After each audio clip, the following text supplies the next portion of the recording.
Halo, berjumpa lagi bersama kita. Di sini masih bersama kita di sini ada Profesor Joni Siahaan, ex-komisioner Besang, Badan Standarisasi Akreditasi Keolahragaan Nasional Kemenpora RI. Nah, untuk melanjutkan video yang kemarin, kita akan membahas bagaimana sport tourism akan dilakukan atau apakah akan berhasil jika dilaksanakan di Danau Toba di Indonesia. Nah, bersama dengan kita di sini ada juga Bapak David. Kita akan bahas sebenarnya seperti apa kesiapan SDM kita tepatnya di Danau Toba sendiri. Apakah Danau Toba sudah memiliki SDM unggul yang dianggap sebagai salah satu potensi untuk mendukung sport tourism? Gimana menurut Prof? Baik, terima kasih Ibu. Jadi kalau ditanya apakah sudah ada SDM unggul, tentu kita berbasis data ya.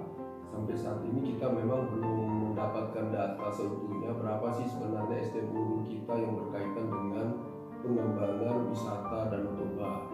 Tetapi yang perlu kita garis bawahi itu berproses saja. Jadi bagaimana cara kita gitu.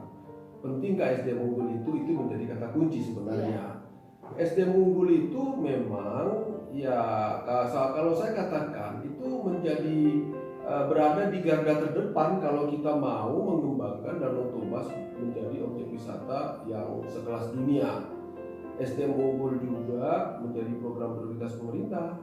Jadi kita berterima kasih lah buat Presiden kita Insinyur Joko Widodo bahwa dia menempatkan SDM unggul itu menjadi yang terdepan untuk membangun Indonesia.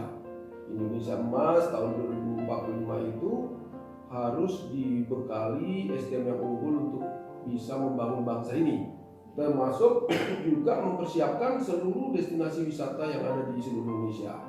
Salah satunya kita berharap Danau Toba. Sekarang bagaimana mekanismenya? Tentu membangun SDM unggul itu tidak bisa dengan kata-kata. Dia harus bermitra dengan asosiasi ya yang bergerak dengan bidang kompetensi yang dikembangkan dan terlebih lagi dengan perguruan tinggi setempat. Ada beberapa perguruan tinggi yang kita tahu ya di sekitaran Danau Toba. Dan yang saya tahu yang sedang ada saat ini membuka program studi pariwisata misalnya adalah Institut Agama Kristen Nomensen yang ada di Tarutung.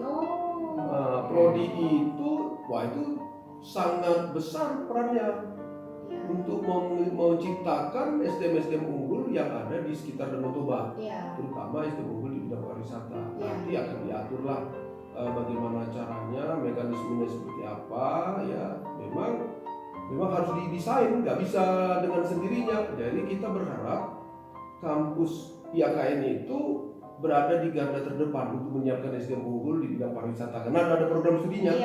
Program studi inilah sebagai dasar kita karena di sana ada SDM dari sisi kualifikasi manusianya. Nah, tinggal bagaimana kita mengubah mindset ini. Mindset yang perlu dirubah itu kan masyarakat di sekitar Danau Toba itu kan tidak semuanya orang-orang perguruan tinggi itu. Ada yang tamat SMA ya mungkin ya, tapi punya minat untuk mengembangkan destinasi wisata kita ini Danau Toba ini. Tentu bisa kita bekali di sana. Asosiasi bisa menjadi jembatan bersama dengan prodi yang ada di IKN itu, prodi pariwisata, kita membuat sebuah kurikulum. Jadi kita buat semacam pelatihan-pelatihan, bisa virtual, bisa aplikasi. Kita desain bagaimana dan kita ukur kemampuan dari setiap yang ikut dalam pelatihan itu. Intinya apa? Masyarakat kita yang pendidikannya SMP atau SMA yang punya keinginan yang kuat untuk membangun destinasi wisata, ya kita tingkatkan kompetensinya. Jadi dia punya sertifikasi yang dikeluarkan oleh perguruan tinggi IAKN melalui prodinya tadi itu, prodi pariwisata dan asosiasi. Jadi dua institusi inilah yang bersatu padu yang nantinya menghasilkan SDM unggul yang memiliki sertifikasi kompetensi. Karena ketika investor asing masuk, yang saya dengar katanya dari negara Jepang dan Cina akan masuk ya, tentu akan ada perubahan besar. Tentu dia, investor ini akan menuntut mana SDM unggul dari tanah Batak, tanah Batak ya. Nah, mana SDM unggulnya gitu. Tentu tidak bisa kita suguhkan katanya di sana. Kita harus berbasis data. Ini loh SDM unggul yang kita bisa sodorkan.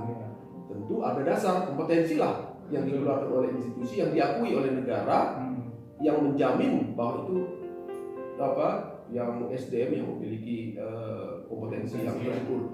Ya. Mungkin begitu. Berarti SDM unggul ini tidak hanya katanya ya Prof ya? Iya. Bukan Iya. hanya katanya sudah SDM unggul, tapi Iya. benar-benar terukur ya Prof ya, Iya. berdasarkan ada lembaga dan asosiasi institusi yang bersinergi nanti menghasilkan kompetensi. Benar Prof? Iya. Benar sekali. Seperti di video kita yang sebelumnya, Pak David kan sudah menyebutkan ada 4 hal itu yang mendukung SDM unggul itu sendiri. Boleh di-share sedikit di video kita kali ini? Boleh.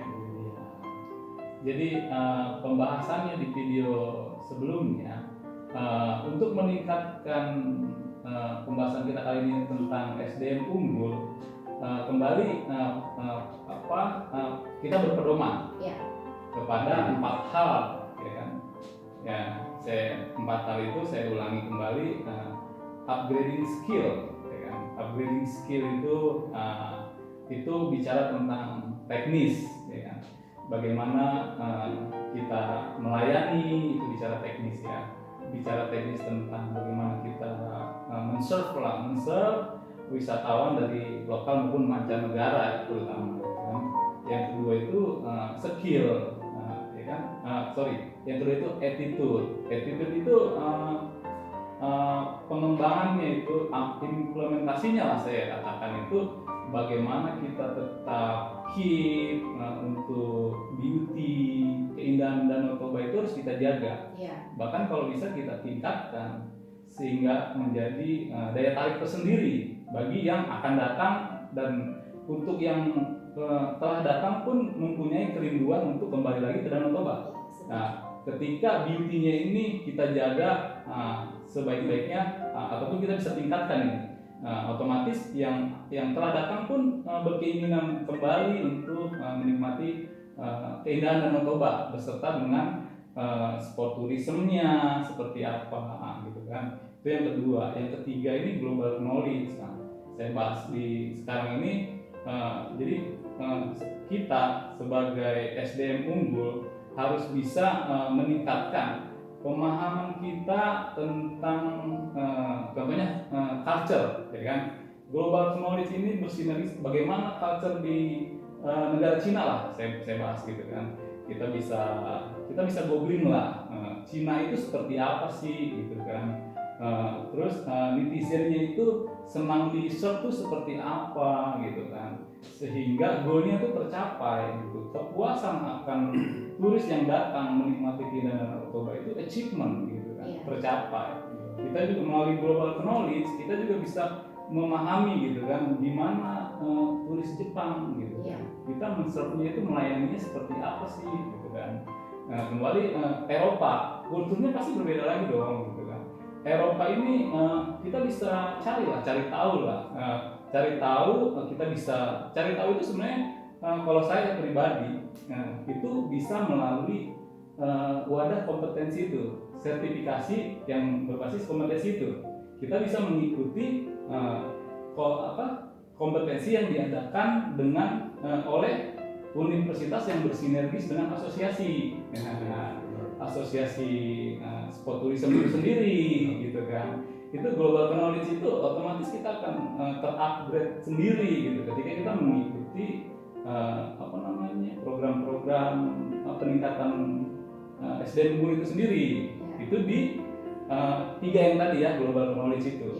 Pemahaman tentang trust culture lah saya bilang, lintas budaya itu perlu sekali gitu. Pemahaman tentang budaya Jepang yang kita pahami benar dan baik, otomatis pengalaman yang akan kita berikan kepada turisme itu sendiri dalam kita melayaninya ya, itu akan baik dan benar gitu. Sehingga customer satisfaction itu ya tercapai dengan sendirinya gitu. Ya kan? Keempat ini ya profesional gitu ya. Ya, profesional ini ya saya bisa kasih pemahaman lah. Selesaikan apa yang udah kita mulai gitu kan. Kita memulai orang itu dengan melayani, selesai apa gitu kan. Bagian kita melayani turis itu sampai dia kembali ke negaranya dan dia memberikan bahasa sekarang itu 5 bintang. 5 bintang itu begitu satisfaction-nya dia excellent banget gitu kan. Seperti itulah sebenarnya. tahapan-tahapan yang bisa membuat program Bapak Jokowi itu SDM unggul itu berjalan dengan baik. Nah, kembali lagi tuh, 4 hal ini Prof, ini hal yang sangat bagus, sangat baik untuk menghasilkan SDM unggul. Iya. Tapi kembali lagi isu utama yang sering kita hadapi justru SDM di daerah itu belum mumpuni.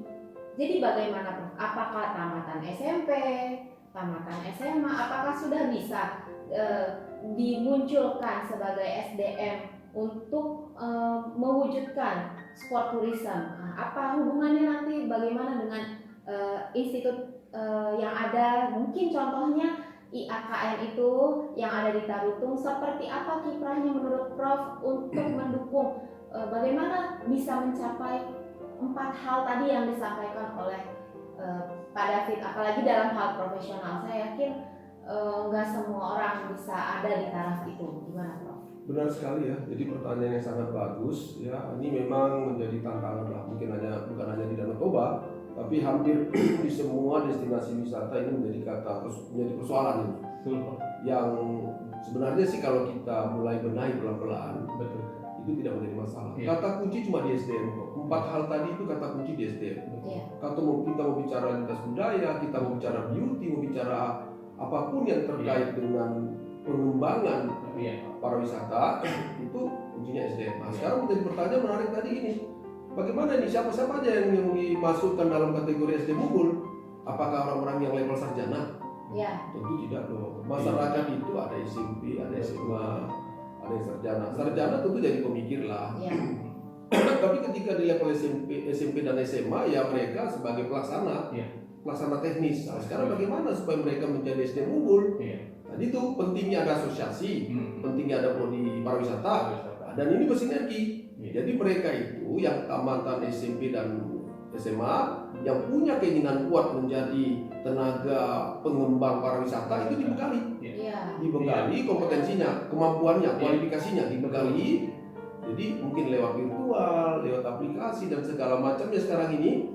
Bila perlu kalau memang negara punya uang dalam arti APBD daerah ada, kenapa tidak ya mereka digratiskan gitu, terutama masyarakat yang di sekitar Danau Toba supaya mereka menjadi pemilik Danau Toba itu gitu, dan mereka dihargai bukan dari pendidikan kualifikasi pendidikannya, tapi dari kompetensinya. Nah, mungkin kalau pendidikan ya kalau SMP SMA itu bagaimana gitu kan, tapi kompetensi yang diperoleh lewat tadi itu perpaduan asosiasi dan perguruan tinggi prodi pariwisata tadi akan menghasilkan sebuah sertifikasi kompetensi di bidang pariwisata. Wah, ini menjadi kata kunci dan menjadi ukuran yang paling akurat, yang paling layak disebut sebagai SDM unggul. Ini yang saya pikir, sehingga mindset kita ubah. Orang di kampus itu bukan hanya mahasiswa, tapi masyarakat dari berbagai stratifikasi boleh masuk kampus dan menjadi pemilik kampus. Karena di sanalah mereka dikembangkan kompetensinya. Mungkin begitu menurut saya. Luar biasa.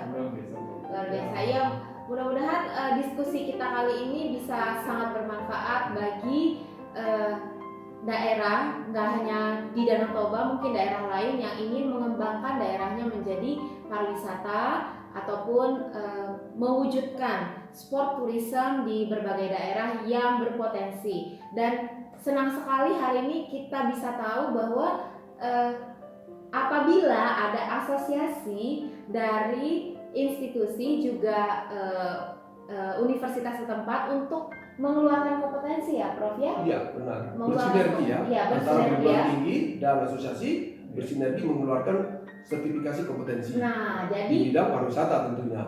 Pasti. Semua tenaga keolahragaan yang dibutuhkan di pariwisata produknya dari sana. Iya, jadi SDM unggul itu bisa tercapai. Luar biasa pembicaraan kita kali ini. Sampai ketemu lagi di video kita yang berikutnya. Salam sehat.